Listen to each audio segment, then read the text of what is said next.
Compañeros, compañeras, buenas tardes. Les cuento también que estamos transmitiendo en vivo desde el canal de YouTube de la Unter Central y también estamos compartiendo este enlace de transmisión con los compañeros y compañeras de la provincia. Hay algunos compañeros y compañeras conectados en el Cisco, que es a través de la plataforma de la que estamos saliendo y que vamos a salir, si la tecnología nos lo permite, durante toda la tarde.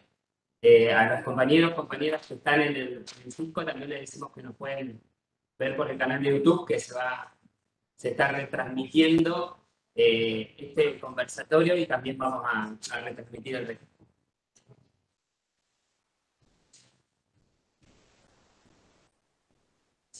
Vamos a hacer una recomendación doméstica. Si bien lo estuvimos diciendo, le vamos a pedir que no utilicemos las pagas eléctricas porque nos corta la transmisión. Así que le vamos a pedir que solamente usen el dispenser para sacar agua. Eso en cuanto a lo organizativo. Cuando estemos ya podemos ir iniciando. Bueno, comentarles a todos y todas que nos está acompañando el compañero Néstor Busso. El compañero es comunicador popular, periodista, militante en defensa de los derechos humanos en todas sus facetas, trabajador incansable para lograr que sea realidad el derecho del pueblo para acceder a la información. Por eso fue uno de los impulsores de los debates para lograr la ley de medios, gestor de trabajos colectivos, fundó la cooperativa de comunicación que dio nacimiento a Radio Encuentro hace 30 años y ahora se sumó al canal. Así que durante este rato vamos a compartir, vamos a disfrutar del compañero Néstor Busso. Néstor, muchas gracias y bienvenido. Bueno, muchas gracias, buenas tardes, compañeras, compañeros. Es un gusto, un honor acompañar a la Unter en su lucha, en sus reivindicaciones, como lo hemos hecho históricamente. Me hablaron de un conversatorio. No voy a hacer una charla, ni mucho menos una conferencia. La idea es poder conversar, entonces yo inicialmente, si les parece bien, tiro algunas ideas sobre las cuales después podemos intercambiar, conversar, preguntarnos, etc. A ver, como primera cosa, para hablar de comunicación, porque de esto me pidieron que conversemos, de comunicación y comunicación popular. Como primera cosa, me gusta decir que la comunicación es un derecho humano. La comunicación es un derecho esencial, al igual que la educación, que la salud, que la vivienda. La educación es constitutiva, la educación y la comunicación son constitutivas de la persona. Y nos relacionamos a todo nivel con la comunicación. Entonces, esta es la primera idea. Parece muy, como que todos la van a aceptar, parece una cosa muy sencilla y muy simple. Sin embargo, el ministro de Comunicación del gobierno de Macri, el ministro Oscar Aguad, lo digo casi cariñosamente porque sus amigos lo decían el milico, le siguen diciendo, ese mismo que hoy tuvo que declarar en Dolores, dijo que la comunicación es una cuestión del mercado. Y entonces estuvieron 4 años actuando como si la comunicación fuera una cuestión de mercado. Y nosotros estamos convencidos que es un derecho humano. Y si definimos la comunicación como un derecho humano y pensamos la acción del Estado frente a ese derecho, tenemos que afirmar que el Estado tiene que actuar en materia de comunicación. Tiene que tener políticas activas de comunicación, como las tiene o debería tener en materia de educación, de salud, de vivienda, etcétera, etcétera. ¿Y cuál es la función del Estado en materia de comunicación? Garantizar diversidad y pluralidad de voces. Diversidad y pluralidad de voces para que todas las personas, todos los habitantes del territorio nacional puedan manifestarse, puedan expresarse y además de decir, y digo decir en términos amplios, y de expresarse, puedan también recibir información de múltiples fuentes como para poder decidir sobre nuestro destino.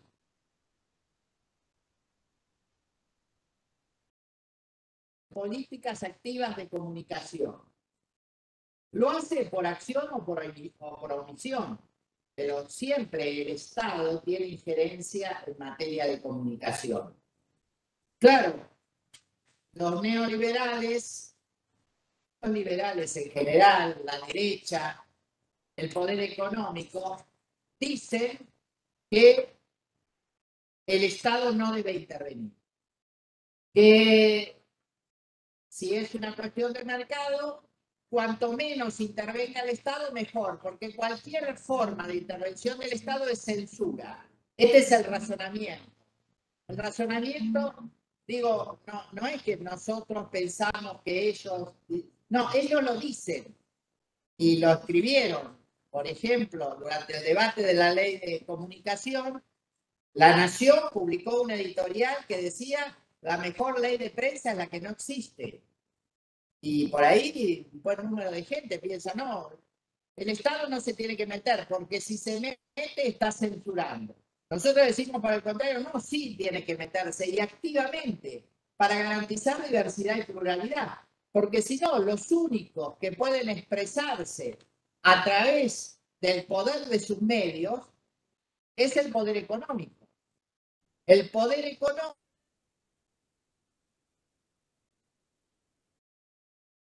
que no solo los medios tradicionales, sino las nuevas tecnologías, ¿no? Se suponía cuando apareció Internet que iba a ser la solución, porque entonces todos nos podemos comunicar y va a ser una comunicación horizontal y todos podemos decir lo que queremos y entonces va a ser la gran aldea, ¿no? Hay un libro de McLuhan que habla sobre la gran aldea, la aldea global, en donde todos horizontalmente nos comunicamos porque Internet nos permite mandar mensajes.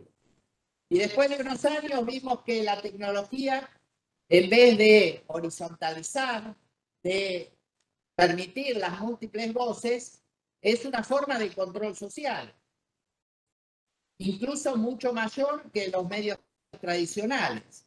Lo tiro como título, digamos, y aquí una hipótesis y un tema de discusión es si eso que llamamos redes sociales son redes y son sociales, qué nivel de control tienen, cuál es su alcance.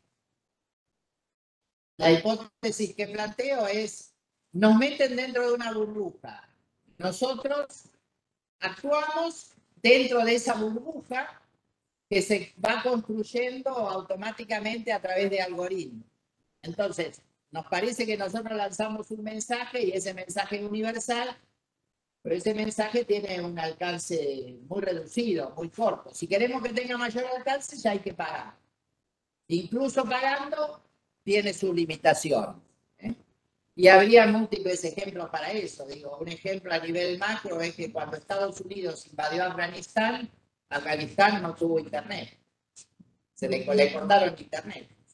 Digo, cómo el poder maneja las tecnologías. Pero volviendo a la intervención del Estado en materia de comunicación, decía, las políticas públicas tienen que garantizar diversidad y pluralidad, porque si no, la comunicación la controla el mercado. Y el mercado significa unos pocos, el poder económico. Y la información se convierte en mercancía. Y la tarea periodística está en función de quién pone publicidad, quién banca, quién le hace decir a los comunicadores lo que les interesa decir en función de un interés económico. Que la comunicación está absolutamente mercantilizada, con una característica diferente a la de otros sectores sociales, a la de otros sectores económicos. Fíjense que cuando se presta un servicio, ¿quién necesita paga? En comunicación no.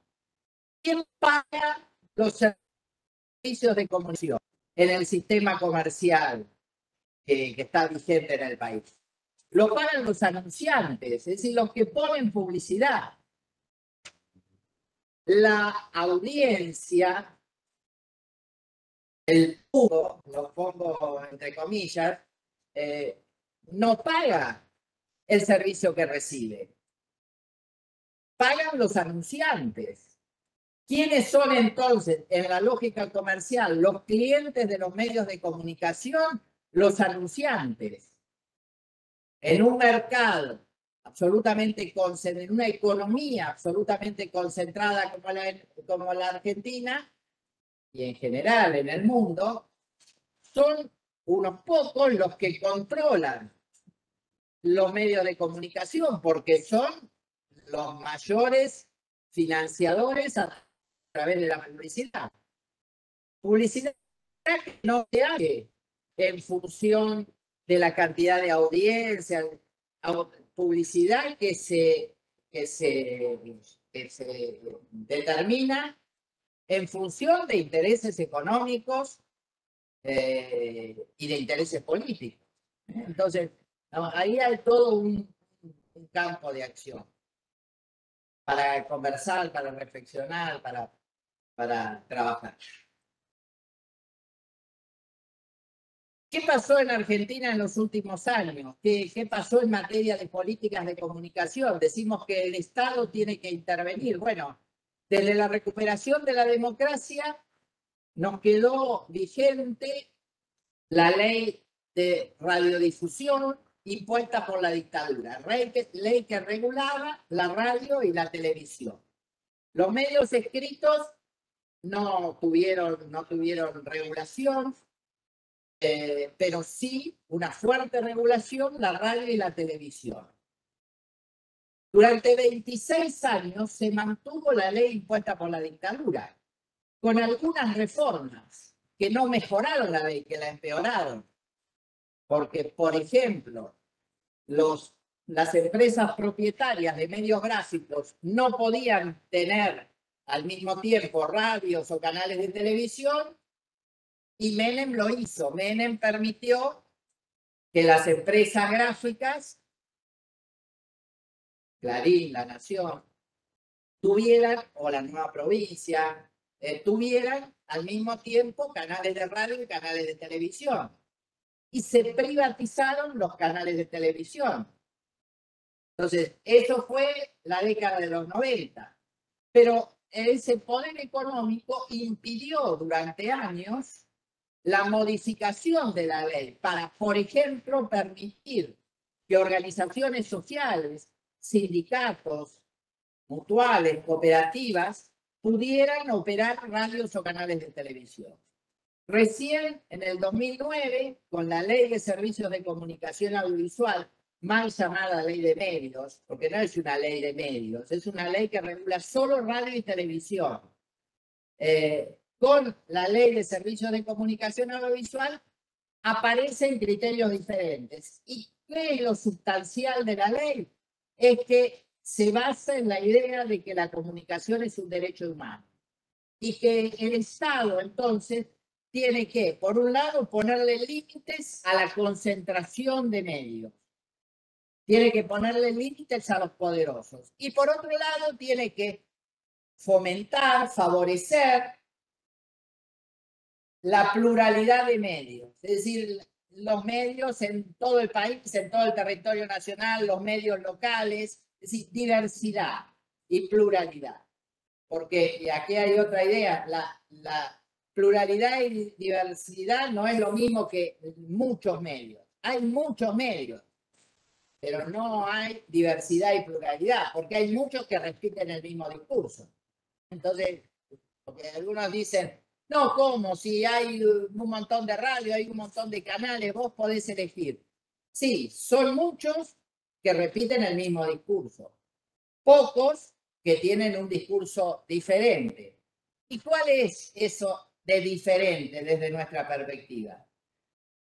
Los medios que surgen de las organizaciones libres del pueblo, los medios de las organizaciones sociales, ahora le llaman los medios de gestión social, bueno, medios populares, comunitarios, alternativos. Entonces, ahí hay una posibilidad de expresión sin la mediación del poder económico y sin la mediación del poder político. De ahí la importancia de los medios comunitarios o populares, porque no responden a una lógica comercial, no responden al interés económico, no responden a los intereses individuales de un patrón o de una sociedad anónima o de responsabilidad limitada o lo que sea. Y entonces, ahí tenemos otro campo de acción. Los medios populares, comunitarios, alternativos, de los cuales, bueno, nosotros impulsamos, hacemos un intento desde hace 30 años aquí con Radio Encuentro, con NTV, con una red nacional que es el Foro Argentino de Radios Comunitarias, con una red latinoamericana que es la Asociación Latinoamericana de Educación y Comunicación Radiofónica, es decir, hay todo un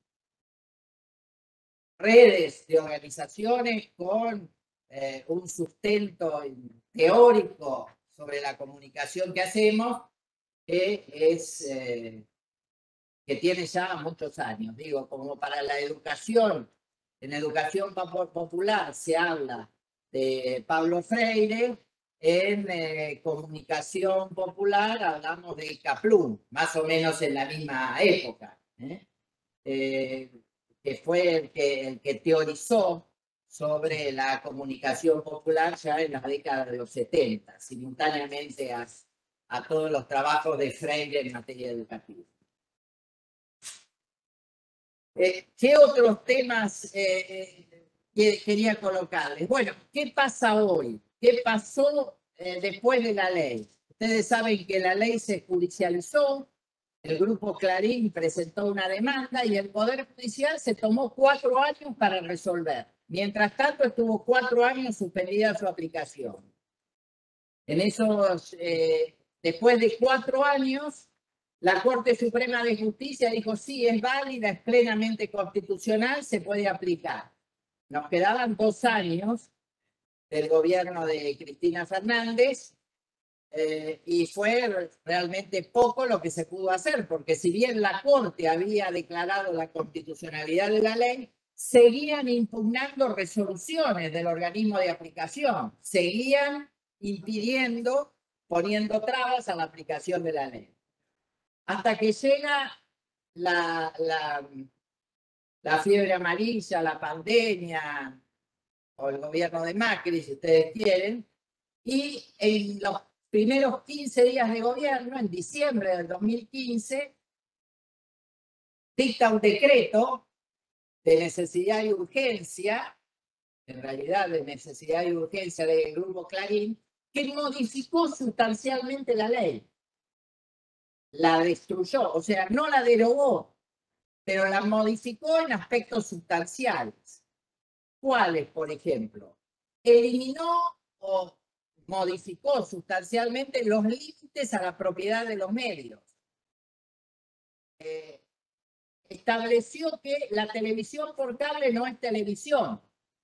Así que si ustedes tienen un televisor conectado a un sistema de cable, eso, para el decreto de Macri y por lo tanto para la legislación vigente en Argentina, no es televisión, es telecomunicación. Y por lo tanto, como servicio de telecomunicaciones queda desregulado. Es decir, no rige para los servicios de telecomunicaciones la ley de comunicación audiovisual. Y entonces el Grupo Clarín puede tener 300 y pico de cables en el país, porque ya no tiene límite. Tenía un límite de 24 servicios en todo el país. Ahora tiene más de 300 y no tiene límite. Bueno, pero modificó un montón de cuestiones. En todo caso, podemos entrar en detalles si les interesa alguno. Y ese decreto, que además modificó, ese decreto sigue vigente, pero además modificó la estructura, las autoridades de aplicación de la ley. La autoridad de aplicación de la ley era un organismo con un directorio de 7 miembros, de los cuales el Poder Ejecutivo Nacional solo elegía 2. Otros 2 los elegía el Consejo Federal de Comunicación Audiovisual y otros 3, surgían del Congreso de la Nación, proporcionalmente a los bloques. Entonces, era un órgano plural no oficialista. Y el Consejo Federal de Comunicación, que yo presidí durante 3 años, era un organismo de 38 miembros, con 24 representantes por las provincias, uno por cada provincia de la ciudad de Buenos Aires, y los demás, otros 14, por los representantes de los distintos sectores de la comunicación, empresarios, prestadores sin fines de lucro, trabajadores de la con los trabajadores y trabajadoras de la comunicación a través de sus sindicatos, las universidades nacionales, los pueblos originarios, etc. Bueno, eso se diluyó, no existe más. ¿Qué pasó con la llegada del gobierno de Alberto Fernández? No se modificó en lo sustancial nada. Sigue vigente el decreto de Macri. ¿Con criterios diferentes? Sí, por lo menos en el discurso, porque el objetivo del ENACOM, el Ente Nacional de Comunicaciones, creado por el macrismo, decía que el objetivo del ENACOM era crear condiciones favorables de mercado. Así lo ponían, crear condiciones favorables de mercado. Cuando llega el gobierno de Alberto Fernández, el objetivo dice garantizar el derecho a la comunicación de todos los ciudadanos y ciudadanas. En el discurso, el cambio es sustancial. En la práctica, no demasiado, no hay un cambio tan significativo como esperaba. El ENACOM está a cargo de un directorio elegido absolutamente por el Poder Ejecutivo y quien lo preside,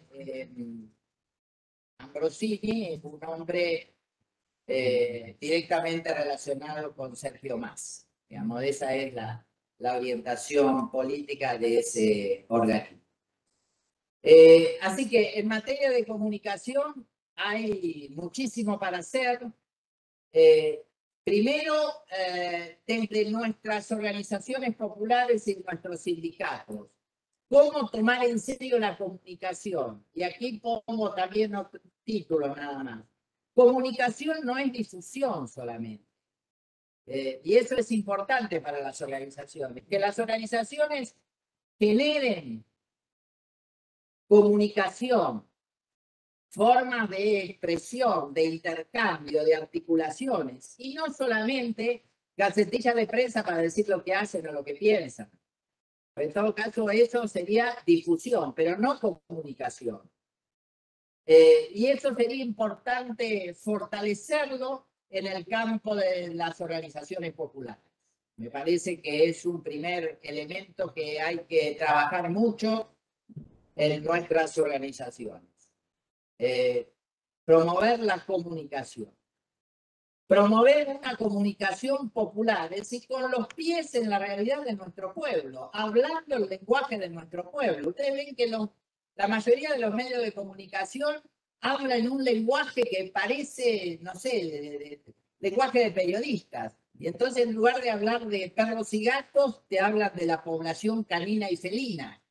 En lugar de decir la comida, te dicen los productos alimenticios. Digo, bueno, hay un común y nos parece natural que se hable en un lenguaje especial y no en el lenguaje que hablamos cotidianamente en las familias, en la calle, en nuestros trabajos. Esto va cambiando de alguna manera, porque en la búsqueda de audiencias hay ahí hay algunas transformaciones que se están dando en los últimos años, pero sobre las cuales nosotros venimos insistiendo hace mucho tiempo. Y el último aspecto, implementar políticas de comunicación. Miren, hay varios aspectos en los que hay que implementar políticas. Primero, otorgando licencias para radios y canales de televisión a comunidades, organizaciones, sindicatos, sea, entidades del pueblo y no solo a empresas comerciales. La ley establece 3 sectores de la comunicación: el público, el privado comercial y el privado sin fines de lucro. Este tercer sector, que según la ley tiene reservado el 33% de las frecuencias, es necesario fortalecer.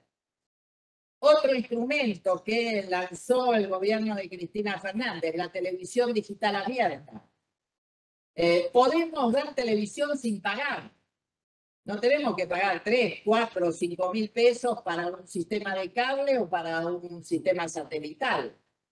La televisión en prácticamente todo el mundo es un servicio gratuito. Y aquí en Argentina y en Viedma funciona, y en todas no, pero en la mayoría de las localidades de la provincia. La televisión digital abierta. Simplemente se sintoniza del televisor. No hace falta nada. En todo caso, una antenita que se reemplaza por un sistema, por un pedazo de cable. Y pues se puede ver en Viedma 17 canales de televisión sin pagar un mango. En estos días no se pudo porque el sistema público está cortado por un problema técnico, pero habitualmente eso funciona.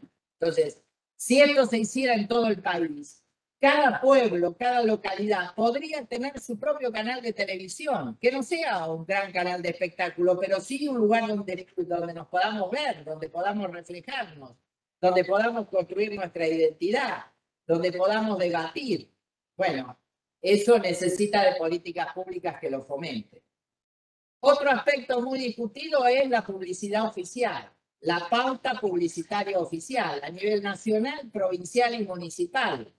Bueno, a nivel nacional es realmente un verdadero escándalo. Les doy un solo dato. Hay 2.542 medios en Argentina que reciben publicidad. Parece un buen número.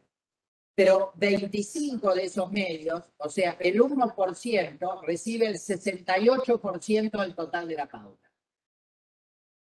¿Sí? El 1% recibe el 68% total de la pauta. Los datos oficiales que tenemos son de diciembre a agosto, en 9 meses. El Grupo Clarín recibió 990 millones de pesos. O sea, 110 millones de pesos por mes. ¿Sí? O sea, 3,5 millones de pesos por día. Un solo grupo empresario. Eso es la pauta nacional. La pauta provincial es bastante difícil conocerla, pero no creo que se caracterice por su pluralidad y ecuanimidad, pero la verdad que no tenemos datos ciertos y habría que analizarla también para ver dónde va el dinero de la publicidad del Estado, es decir, de las acciones del Estado que son necesarias y que deberían fomentar la pluralidad y la diversidad y la llegada a todos los sectores, no solamente no con criterios comerciales, es decir, de consumo, de vender productos, sino de generar debate, de garantizar derechos, de acercar información a nuestro pueblo. Por fin les doy un dato más, o más bien hago una pregunta que deberíamos hacernos los rionegrinos. ¿Qué pasa con el canal público provincial? ¿Por qué el canal público sigue en manos del Grupo Clarín, de Arteaga? gerencia el canal provincial. No tiene llegada a Bariloche, por ejemplo, porque claro, Clarín tiene el canal 6 en Bariloche y entonces no quiere que entre canal 10. O en Diezma, que solamente se ve a través de cable. Y le ofrecimos transmitirlo en digital con nuestros propios equipos, los equipos de NTV, y hasta hoy no responden. La última respuesta que recibí es: tenemos que consultar a los clases. Me imagino que les habrán dicho.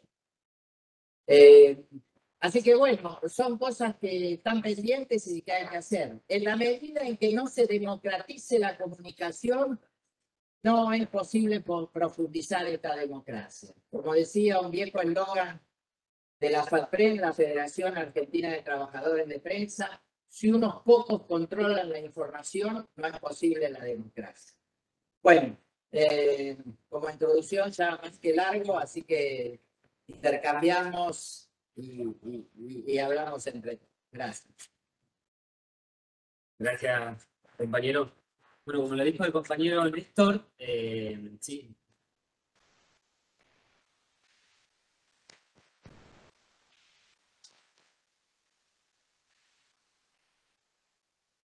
Este es un conversatorio, así lo habíamos pensado cuando lo propusimos, así que las invitamos a hacer el intercambio con el compañero. Así que yo voy a poner en posición el micrófono.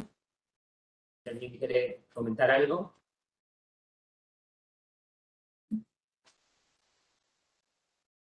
Sí.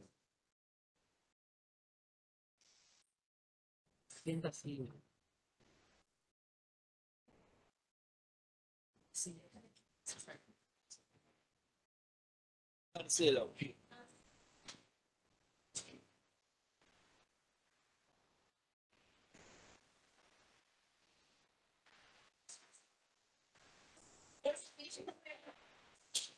Diría el compañero Daniel Gómez, hay varios que les gusta el fierrito acá.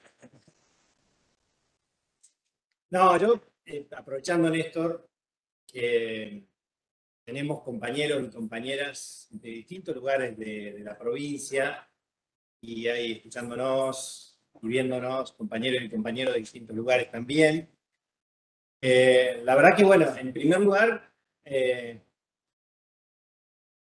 una satisfacción enorme contar con vos en la carpa, que nos puedas hablar de todo el proceso de esta ley de medios y de las políticas públicas, y contarles a mis compañeros y mis compañeras, digo, porque por ahí está bueno. Néstor ha ocupado lugares de representación a nivel nacional, a nivel latinoamericano.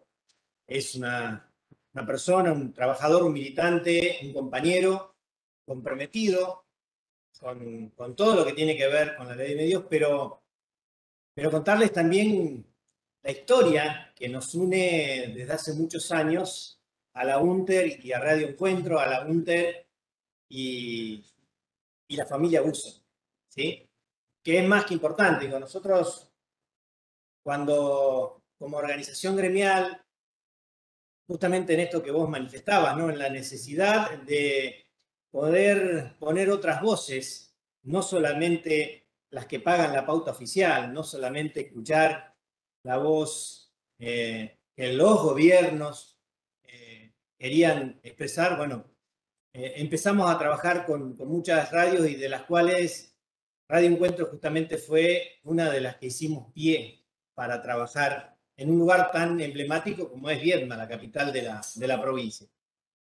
Y ahí tuvimos ese espacio, la Escuela en Marcha, programa en vivo que hacíamos en Radio Encuentro en la década de los 90, y con esta idea, ¿no? de empezar a generar otras voces, de empezar a generar un debate que creo que esta transición del neoliberalismo, y espero que sea una transición, esperemos que el 14 de noviembre nos demuestre que fue solamente un tropiezo y que retomamos un camino para no volver a ese neoliberalismo, pero que creo que nos debe llevar a una reflexión de fortalecer esos espacios esos espacios de debate, esos espacios de construcción, que creo que por diversos motivos se han ido desgastando o se han ido desdibujando. Son, digamos, esto que vos planteás, ¿no? Las leyes las leyes a nivel provincial, a nivel municipal, a nivel nacional, justamente no apuestan fuertemente a construir estos espacios de debate que son tan necesarios para discutir las políticas públicas, para debatir e informar libremente sobre muchas cuestiones que, o por el Grupo Clarín, o por distintos grupos, van marcando una tendencia de una formación de opinión que hay que revertir y contrarrestar. Así que bueno, digo, vuelvo a repetir, para nosotros, para mí en lo particular, aquí hay compañeros que tienen un poco más de historia, particularmente en Viedma, y saben, pero realmente es una satisfacción enorme poder contar con tu presencia, poder contarle a los compañeros que esto que empezó allá en la década del 90, hoy tiene su continuidad en distintos formatos. En aquel momento era la Radio Encuentro, y hoy tiene distintos formatos, entonces tiene que ver con una política clara, una identidad clara de un proyecto político de comunicación. Así que bueno, una satisfacción enorme y agradecerte personalmente. Gracias, Marcelo. Bueno, además de la amistad personal que se va forjando y de los lazos familiares, ya mi nieta está militando en la Junta con 3 años, así que pero desde hace 3 años. Pero, a ver, yo lo que planteé fueron más bien títulos, cuestiones generales, y si ustedes quieren, vemos alguna cosa más en particular, ¿no?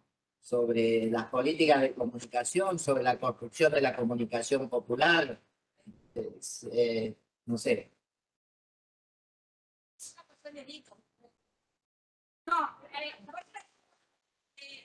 Acá, vamos, para que se escuche todo, porque si no...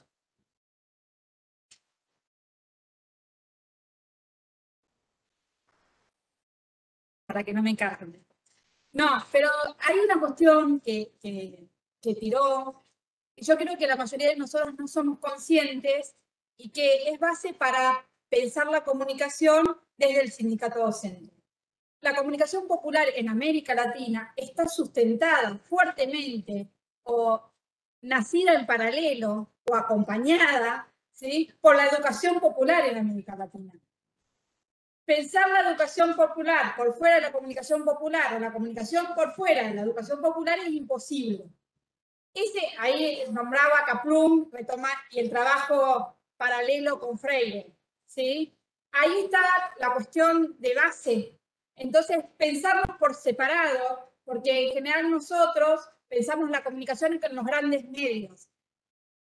No ir a disputar el espacio de la comunicación es como dejar abandonado el espacio de la comunicación o pensar la comunicación por fuera de lo popular. Entonces, retomar eso. Porque no hay 2 lugares más significativos para pensar construcción de sentido, que es construcción de poder y posibilidad de cambio social, sino en la educación y la comunicación, que siempre van hermanadas y siempre van entramadas. Cuando nos convierten a la comunicación o a la educación en mercancía, es que perdimos. Y ahí nosotros hemos hecho una disputa histórica como sindicato docente en relación a la educación popular y al sentido de la educación al servicio de los pueblos, ¿sí?, que no puede ser pensada por fuera de la comunicación popular. Que no implica, como no implicó en el caso de la educación, en la educación en Argentina, que la educación popular está fuera de la escuela, o está fuera, que no implica disputar la hegemonía de la educación como sistema formal, porque en otros países de América Latina sí, la educación popular pasaba por otros espacios, no por la escuela. Nosotros creemos que en la escuela también esta concepción de educación popular, de comunicación como derecho humano básico, tiene que ser disputada también cuando disputamos los medios de comunicación, cuando disputamos nuestro discurso en esos espacios y cuando discutimos de los medios en las escuelas, en la asamblea, en el sindicato. Nada, eso. Se queda ella porque sabe más de comunicación que yo. No, pero introduce el tema claramente, yo lo había dicho, pero la construcción de poder popular.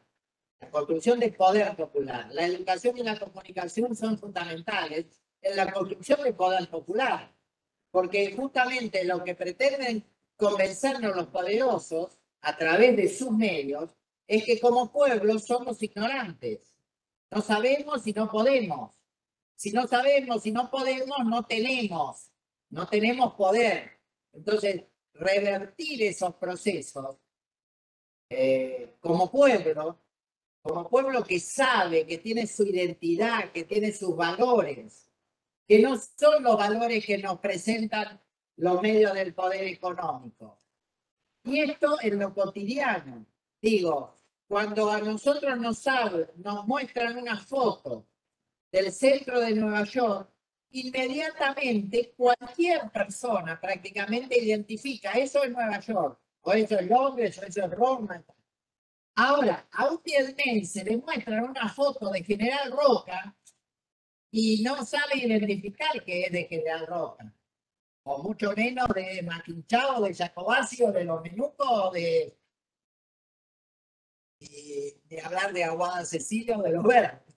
Digo, ¿no? Entonces, ¿cómo nos construye un ideal de algo que nunca vamos a hacer, pero que además no queremos ser? Pero nos convencen que ese es el ideal, ese es el modelo de vida.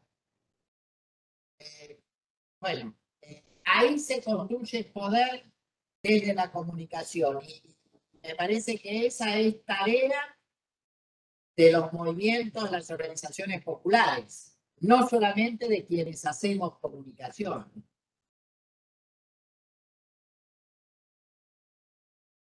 Y otra idea, disculpe, pero otra idea. El tema de los medios, específicamente de los medios, no es lo que piensan los medios o que nos dicen los medios sobre determinado tema, sino cómo construyen agenda. Cómo construyen agenda, es decir, de qué temas hablamos. ¿De qué temas estamos hablando estos últimos días de campaña electoral? ¿Cuáles son los temas que nos ponen en la agenda? Después podemos estar a favor, en contra, opinar lo que sea, pero quieren que opinemos sobre esos temas y sobre otros temas los ocultan, los tapan, no se habla de esos temas. Entonces, bueno, hay ciertos sectores que no van a querer hablar de la deuda externa y externa que contrajeron. Entonces, inventan otros temas y fabrican temas, ¿no? Bueno. Sí, estaba pensando, recién con lo que dijiste de ejemplo, yo me acuerdo que trabajaba en una escuela en uno de los pueblos de zona intermedia entre Regina y Roca, donde todavía se puede dejar la bicicleta sin candadito, digamos, en la escuela. Y bueno, trabajando con tercer año estábamos haciendo entrevistas, buscando, entonces le digo, bueno, ¿cuál sería un tema para trabajar acá? Que sería de interés. Los chicos me dijeron todos la inseguridad. Vivimos en la inseguridad. Entonces le digo, chicos, ¿cuántos candados tienen sus bicicletas que están ahí afuera? Bueno, y entonces, ¿por qué la inseguridad? ¿Dónde está? Entonces, es verdad, como dijo Clarita, que esto lo construimos en la escuela, lo construimos con los medios y el poder popular. Yo además pensaba, porque con lo que dijiste vos a mí me trajo esa memoria, pero yo pienso, cuando hablamos de construir poder popular, siempre parece que es algo teórico y que es difícil llevarlo a la práctica. Y es bueno pensar algo de dos cosas. La concentración de los medios y la concentración de la comunicación no es solo en nuestro país. es una problemática de Latinoamérica. Yo hace muchos años, en el siglo pasado, además de estudiar la CAFLUM, estudiamos cómo los medios influyeron para la caída de Allende, por ejemplo, ¿no? Que no había internet, que no había red, pero cómo se construyó al enemigo interno para permitir que cayera Allende en Chile, y eso, todo lo que desencadenó hacia abajo. Entonces, hoy los medios se reconstituyeron, la derecha se reconstituyó y está a través de las redes sociales. Entonces, si nosotros analizamos el motivo por el cual cae Evo Morales, está bien planteado en cómo trabajaron las redes, y hay un solo dato que es muy interesante que nosotros hicimos en un trabajo y que de hecho lo volcamos a la política gremial el año pasado para poder ponerlo en debate, que es, por ejemplo, había un perfil, un solo perfil, que entró en las redes a través de los bots y tiene una serie de cosas, que llegó a sacar casi 7.000 tweets por minuto exponiendo que Evo Morales era dictador y que tenía que irse. Digo, cómo la tecnología, todo está al servicio. Sí. Ahora. No, pero Sí. esto, no solamente eso, sino que tenía un hijo ilegítimo que le inventaron. Digo, ¿cómo Todo. inventan cosas de las más absurdas incluso, ¿no? Perdón. Sí, sí, no, pero es verdad, o sea, todo lo que se construye es absurdo. Digo, y si nosotros vamos para atrás, pensemos que horadaron media Patagonia para buscar el dinero enterrado que tenía la familia Kirchner, los amigos, los socios y todo demás. Pero digo, esa construcción de sentido que se hace hoy a través de las redes y que se replica sin leer, sin pensarlo, tiene un claro objetivo que netamente es económico. Ahora, si nosotros pensamos así, bueno, empezamos a cortarnos las venas, porque quiere decir que las 18 empresas que nos controlan la alimentación, que nos controlan los medios, que nos controlan la vida, es imposible ir contra ellas. Pero traigo a Bolivia de vuelta. ¿Por qué? Porque esa red, si esos medios permitieron la caída de Evo. Pero Evo, antes, Evo, García Linera y el proyecto que lo llevó, sí hizo un trabajo muy fuerte con los medios populares, con las cooperativas.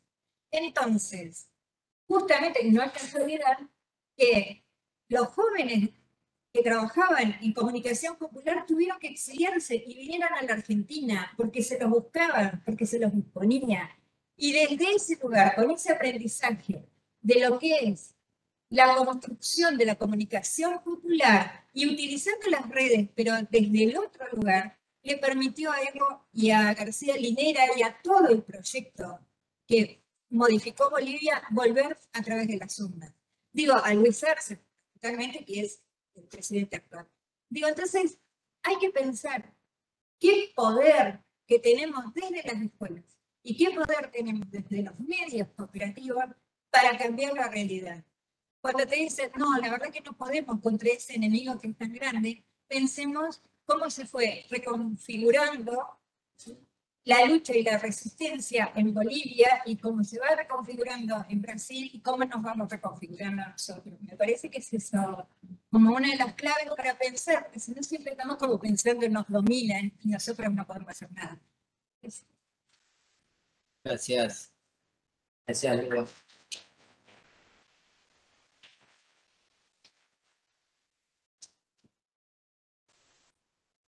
¿Algo más? Sí.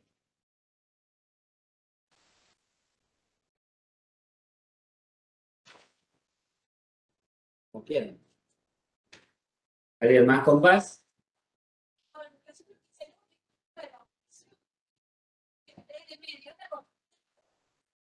Sí, está bien. Está bien.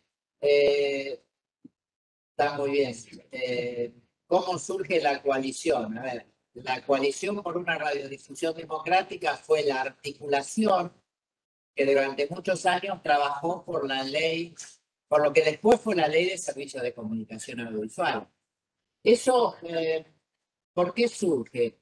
En el 2003, es decir, desde la recuperación de la democracia en el 83 hasta el 2003, habíamos planteado infinidad de proyectos para modificar la ley. Había 73 proyectos que tenían estado parlamentario, 73 proyectos, 72, 73 proyectos de ley que no llegaban a debatirse en el Congreso, que no llegaron a la sesión, que no llegó al recinto. Porque no había fuerza, porque el poder de los grandes medios era tan grande que borraba cualquier debate. Incluso algunos legisladores, diputados y senadores que plantearon alguna cosa en materia de regulación de las comunicaciones fueron eliminados, fueron ninguneados y silenciados absolutamente. Y hay varios ejemplos de eso. Pero entonces en el 2003, fin del 2003, principio del 2004, cuando asumía Néstor Kirchner, vimos que empezaban a soplar vientos diferentes en Argentina y que la fuerza del otro lado era demasiado grande. Y entonces nos propusimos, lo hicimos desde el Foro Argentino de Radios Comunitarias, yo era presidente nacional del foro, convocar a los que veníamos planteando lo mismo desde hacía mucho tiempo, a los sindicatos, y en ese tiempo convocamos no solo a los sindicatos de comunicación, de trabajadores de la comunicación, sino también a las centrales, a la CTA y a la CTA y a la CGT, que en ese momento no se hablaban, al contrario, era difícil sentarlos en una misma mesa, a las universidades nacionales, a, bueno, los organismos de derechos humanos, madres, abuelas, tal.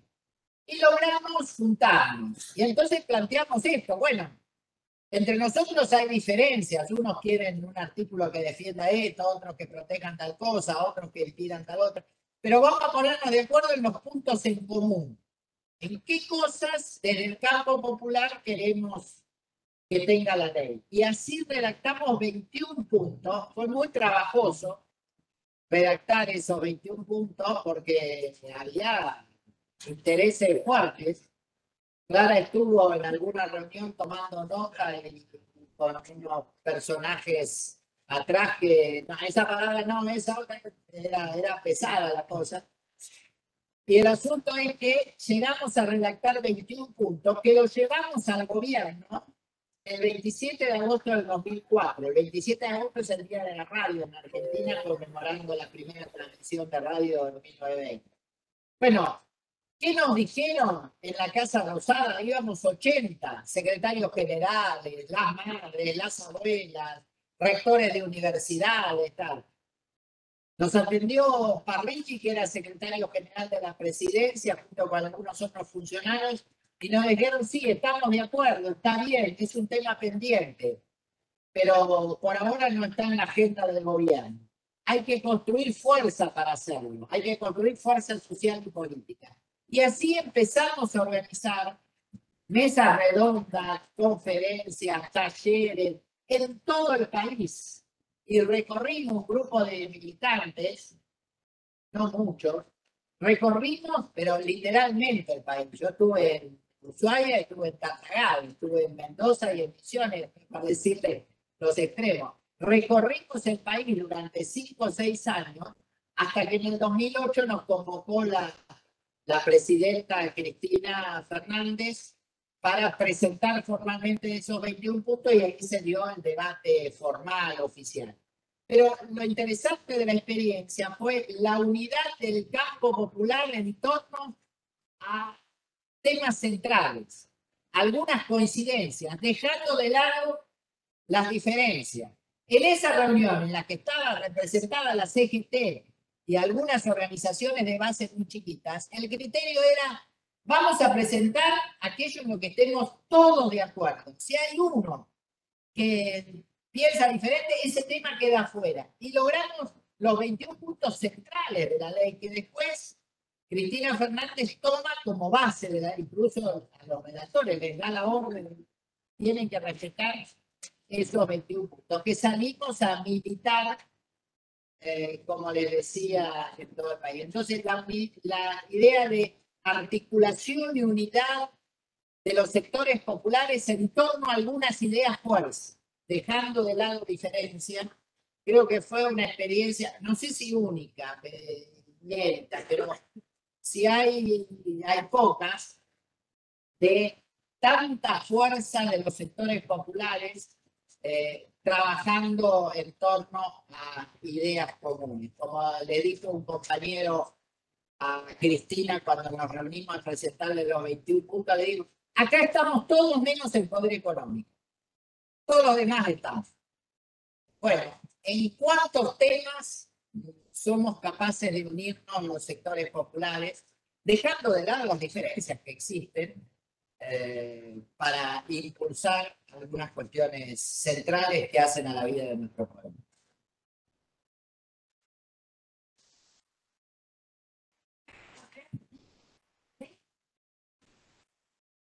Tenemos que volver a discutirlo. Hay cuestiones que por avances tecnológicos han pasado 11 años ya. Hay cuestiones tecnológicas que han cambiado, hay realidades que han cambiado, entonces hay cosas a discutir. La ley establecía una actualización cada 2 años en función de los cambios tecnológicos, eso nunca se hizo.